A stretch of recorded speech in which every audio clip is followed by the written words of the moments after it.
Assalamu alaikum, my respected and dear students. Today we are going to continue the previous topic. We were studying opium poisoning. उसमें हमने opium के बारे में generalised discussion की थी। इसका प्लांट, इसका सीड हमने देखा था जो कि यूजुअली ऑस्पी में रखा जाता है।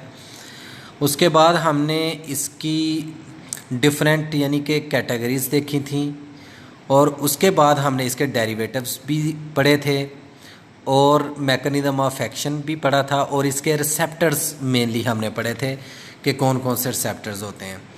Today we are going to discuss further in detail what are the stages of acute poisoning of the opium.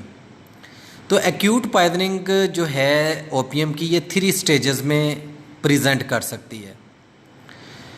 जब भी हम इंजेस्ट करते हैं इस पॉइजन को, ओपियम पॉइजन को, या इंजेक्टेबल फॉर्म में लेते हैं तो effect starts within 30 minutes of consumption. और इसका इफेक्ट जो है वो we can divide its effects into 3 stages. Number 1 is stage of euphoria and number 2 is stage of stupor. Spell error है इधर, स्टूपर है, STUPOR, stupor, stage of stupor. And number 3 is the stage of narcosis. 3 stages: stage of euphoria, stage of stupor and stage of narcosis. One by one features हम discuss करते हैं आप कि what is stage of euphoria? This stage lasts for short duration. इसमें euphoric हो जाता है बंदा, वेल बीइंग की सेंस आना शुरू हो जाती है कि मैं बहुत ठीक हूँ, मैं बहुत अच्छा हूँ, ठीक है। बंदे की सारी फिजिकल और मेंटल एक्टिविटीज़ इंक्रीज हो जाती हैं। This stage last for short duration.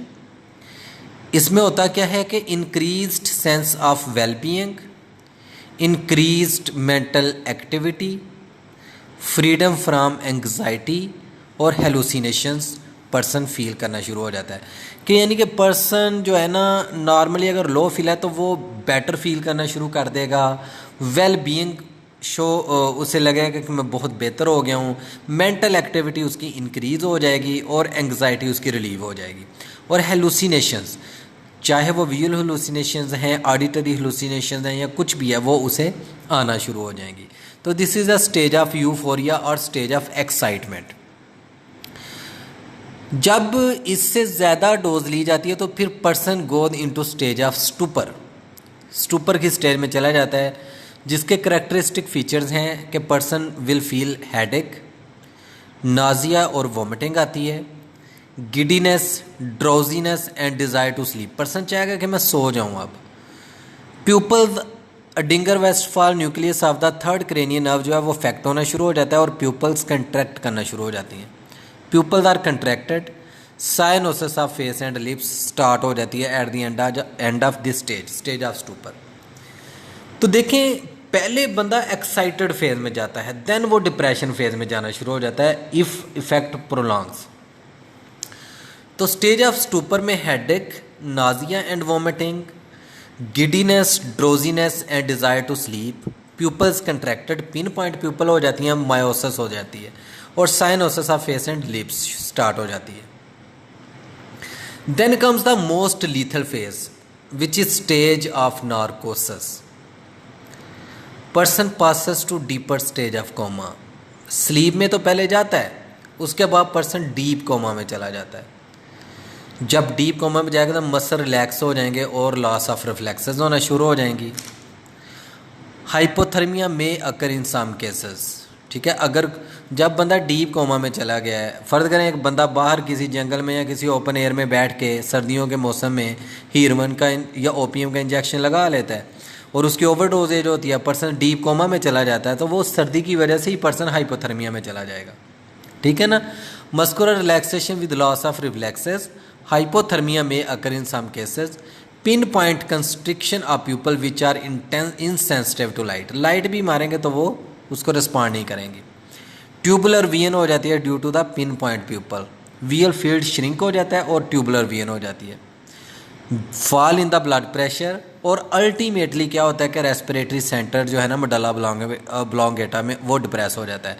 Respiratory depression, there may be Cheyne Stokes breathing, death occurs due to respiratory failure. और अगर इससे भी ये बंदा बाहर ना आए तो फिर रेस्पिरेटरी फेलियर की वजह से पर्सन की डेथ हो जाती है। तो we divide the stages of opium poisoning into 3 stages.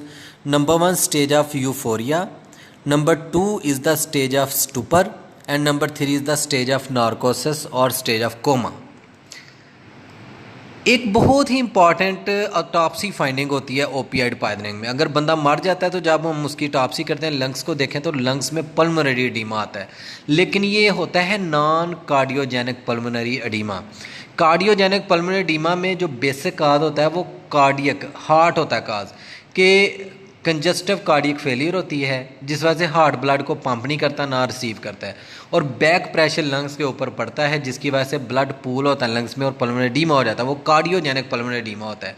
लेकिन ओपियम पॉइजनिंग में देयर इज़ नो यानी कि cardiac cause, this is local cause, this will be known as non cardiogenic pulmonary oedema. तो non cardiogenic pulmonary oedema is common in opioid overdose, involves 50% of acute overdoses, responsible for majority of fatalities, treated by ventilation and oxygenation, and there is a little benefit of diuretics। Pulmonary oedema जो opium poisoning में होता है इसमें diuretic का effect नहीं होता, क्योंकि ये लोकल होता है, इंटेंस इन्फ्लेमेटरी रिएक्शन होता है बेसिकली, जबकि जो कार्डियोजेनिक होता है उसमें ब्लड पूल हो रहा होता है, ठीक है ना, और उस वजह से एडीमा होता है। अगर उसमें डायूरेटिक देंगे तो वो फ्लूइड को बाहर निकालेगा जिस्म से और वो ट्रीट होगा उससे पल्मोनरी एडीमा कार्डियोजेनिक हो जाए।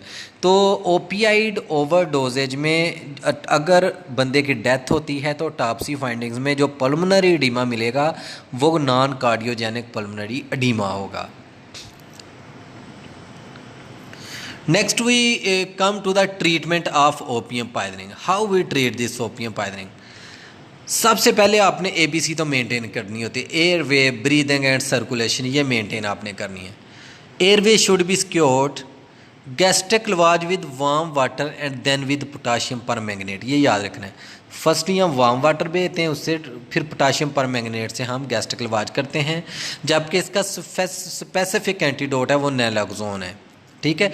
ये ऑस्पी में ये स्टेशन रखा जाता है ओपियम का, और यही क्वेश्चन उसमें आते हैं कि इसकी स्टेजेस क्या हो सकती हैं, ठीक है, इसकी फैटल डोज क्या है और इसका एंटीडोट क्या है, स्पेसिफिक एंटीडोट क्या है। Naloxone is basically respiratory stimulant, क्योंकि आपने पढ़ा इसमें स्टेज ऑफ नार्कोसिस में रेस्पिरेटरी सेंटर डिप्रेशन होती है, तो नैलोक्सोन हम देते हैं कि वो रेस्पिरेटरी स्टिमुलेंट है, वो रेस्पिरेटरी सेंटर को यानी कि स्टिमुलेट करता है ताकि ब्रीदिंग बेहतर हो और पर्सन साइनोज ना हो। Specific antidote naloxone in dose of 0.4 to 1.2 milligram intravenous at once. If no positive response, then 1.2 to 2 milligram should be given every 3 to 5 minutes till positive response up to maximum dose reaching 4 to 10 milligram, ठीक है जी। तो ये specific antidote है naloxone. Initial dose हम देते हैं 0.4 to 1.2 milligram intravenous. अगर response नहीं आता फिर हम 1.2 से बढ़ा के 2 मिलीग्राम तक ले जाते हैं और 3 to 5 मिनट्स तक देते हैं till any positive response comes, और फिर मैक्सिमम डोज जो इसकी दे सकते हैं 4 to 10 मिलीग्राम दे सकते हैं। बॉडी हीट में बी मेंटेन्ड और hypotension be treated with fluids. Postmortem findings में क्या है, intense cyanosis of the face आपको मिलेगी, नीडल प्रिक मार्क्स मिलेंगे, स्कार्ड मिलेंगे कि कुछ डिक्ट्स होते हैं वो शो करेंगे, नीडल प्रिक मार्क्स और स्कार्स शो करेंगे कि बंदा एडिक्ट था। साइन ऑफ एस्फिक्सियल डेथ आपको मिलेंगे। एस्फिक्सियल डेथ के जनरलाइज साइन मैंने आपको पढ़ाए थे, साइनोसिस होती है, कंजेशन होती है, पर्टिकुलर हेमरेजेस होते हैं, पल्मोनरी एडीमा होता है और फ्लूइडिटी ऑफ ब्लड होती है, ठीक है। ये सारे के सारे साइंस आपको मिलेंगे।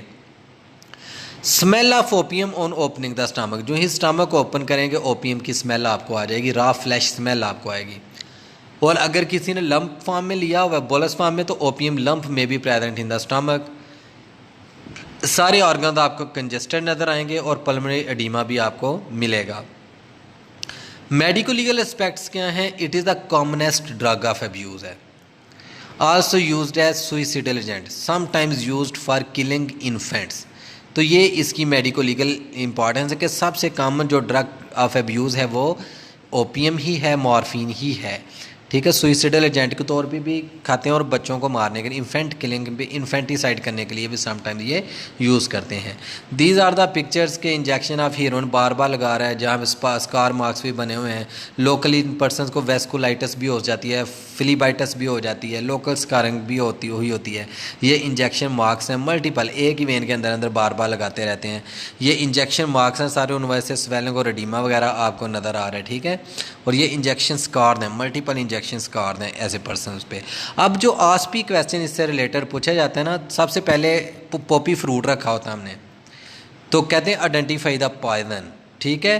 तो पॉपी फ्रूट उसका आएगा की में, और नेम एटलीस्ट 3 रिसेप्टर्स, मैंने बताया था म्यू, कापा, डेल्टा, सिग्मा, जीटा और एप्सिलॉन वगैरह, ठीक है।